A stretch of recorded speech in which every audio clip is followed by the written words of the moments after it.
Учителите от Сдружението на българските ски учители са принудени да плащат двойни цени за използването на съоръженията на Витоша.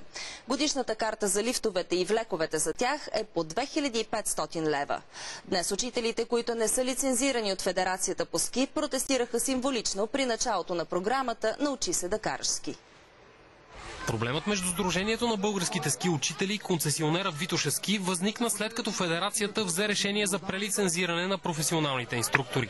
Търсеният ефект от тези действия – монополизиране дейността на ски школите под шапката на Федерацията и закриване на частната инициатива. Тези въпросни 1300 евро, така образно да ги наречеме, ползваме една писта от 1400 метра. Преди около месец бе създадено звено български професионални ски инструктори към Федерацията. Това е и структурата, от която бягат протестиращите и която застрашава тяхната самостоятелност. Затова и от Сдружението на българските ски учители категорично отказват да се присъединят към новосъздаденото звено. Ние хубаво ще влезем в това направление, обаче от тук натам ставаме едни пионки. Отговорът на ответната страна не закъсня.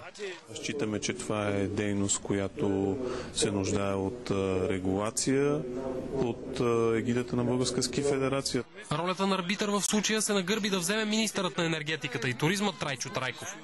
Днес той официално откри програмата за обучение на деца "Научи се да караш ски". Бюджетът на цялата организация е 650 хиляди лева, като 300 хиляди идват от Министерството на спорта, а останалите са осигурени от спонсори на Българската федерация по ски. Общо 2000 деца от 8 столични училища ще могат да се възползват и да се научат да карат ски.